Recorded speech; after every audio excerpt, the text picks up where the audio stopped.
Data Days. This is Redlining's role in Cleveland's mental health care challenge in public schools. I'm Peter McGinnes, a high school senior from Western Reserve Academy. Today we're going to be talking about how historical redlining impacts access to mental health care today, particularly in the Cleveland Metropolitan School District. So I thought I'd just start with why this interests me. Well, about 2.5 years ago, following a failed suicide attempt, I was actually sent to a residential treatment center in California for 2 months. There I received all the help I needed. I'm doing really well now, but while I was there, I talked to my therapist who kind of works to increase access to mental health care in the Los Angeles area. And through talking to him, I realized that mental health care is really a privilege and not a right. And I had such immense privilege being at that facility, and there were so many people my age who just didn't have that opportunity.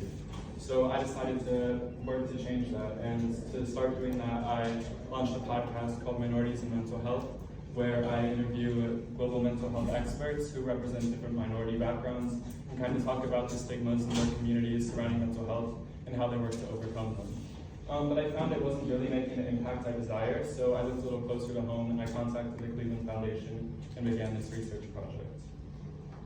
So I think I'm just going to start with a little history. I'm sure most people here are familiar with redlining, but I'll just give a brief overview. In the early 1930s, the Homeowners Loan Corporation began creating these maps of a lot of cities around the United States, and they would divide them based on the desirability of the neighborhoods. And so green was the most desirable, red was the least desirable, and therefore hazardous. And while physical characteristics were definitely taken into account, the racial breakdowns of the neighborhoods was also a key factor. For example, one map maker actually stated, "This neighborhood is mostly black, therefore we are redlining it," which was really shocking to uncover. And what were these maps used for? They were used primarily by immigrants and corporations to find out who they should give their services to, who they should let take a loan out, and who they should deny their services to.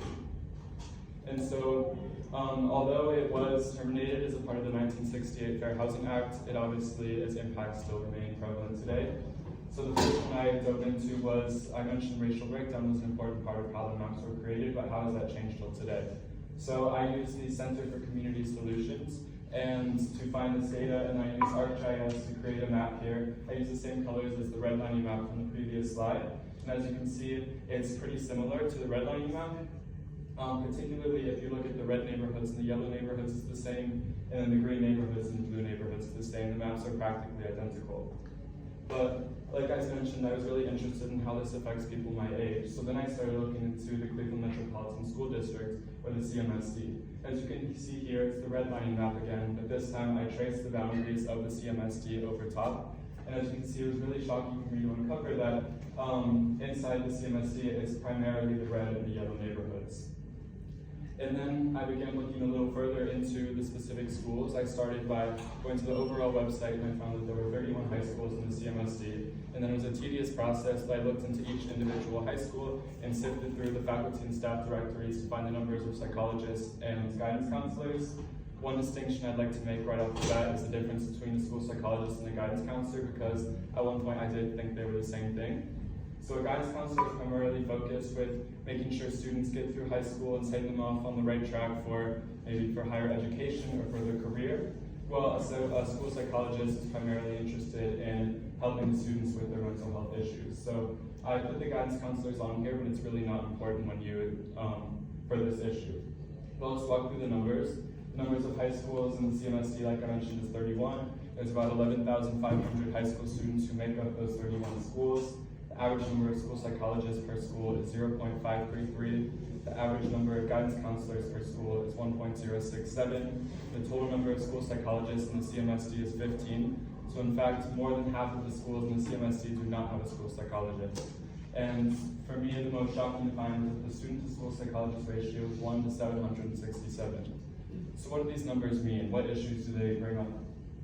So first of all, if you are a student who attends one of the majority of the schools that does not have a school psychologist, you aren't getting help for your mental health issues. Let's say you are one of the students fortunate enough to attend one of the minority schools, then you are getting help and you have that resource to tap into, but it's definitely not enough. If one psychologist is responsible for 767 students, the students might have to wait days, if not weeks, if not months, to receive the help they need.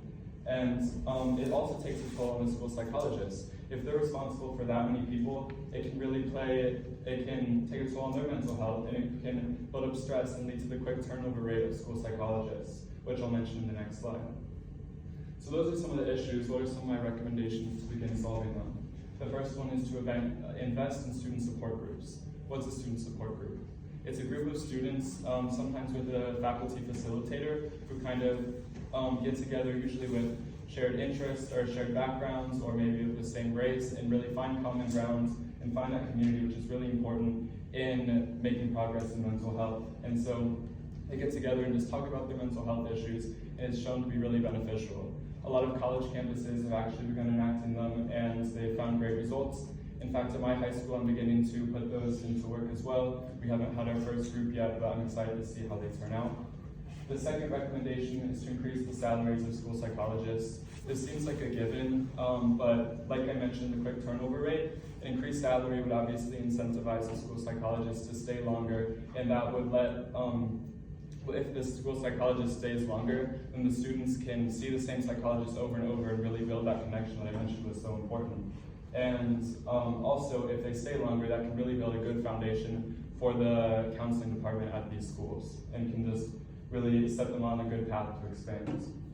The third recommendation is to implement year-round counseling services in schools. This might seem this would be kind of like a second thought after these other recommendations are completed, but it's still really important, so I thought I'd mention it. Let's say you are a student who attends one of the schools with a school psychologist. What happens during the summers or during the school breaks? And often those are the times, because a lot of students see school as kind of a safe haven to get away from some of their familial issues. And so when they're stuck at home with their family, those might bring up more issues for them, and they would really need to tap into those resources, but they just don't exist. The fourth recommendation is to increase the number and the diversity of school psychologists and in general. This again seems like a given, the number obviously to increase the number of resources, but why is the diversity important? It's proven that a client can feel more connected to their therapist or their psychologist when maybe they're the same race, or they have a shared background or something along those lines, and that can really, if there's more diversity in the school psychologist, then more students can be seen and heard and really make that progress. For example, I identify as gay, and I found that when I meet with therapists who also identify as gay, we can really find that common ground, and I make a lot more progress with them. So that's really important. And fifth and finally is to improve data collection. We're all here at Data Days, and we really know the importance of data collection. You cannot create change without data, because without data, it's so easy to overlook the issue.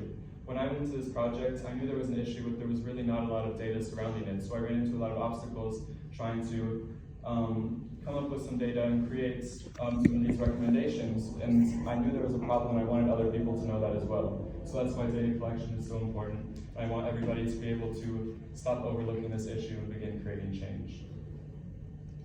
Thank you so much for listening. I thought I would just put up a QR code to my website that goes more in depth into what I just mentioned, and then a QR code to the podcast I mentioned at the beginning, Minorities in Mental Health. Thank you so much.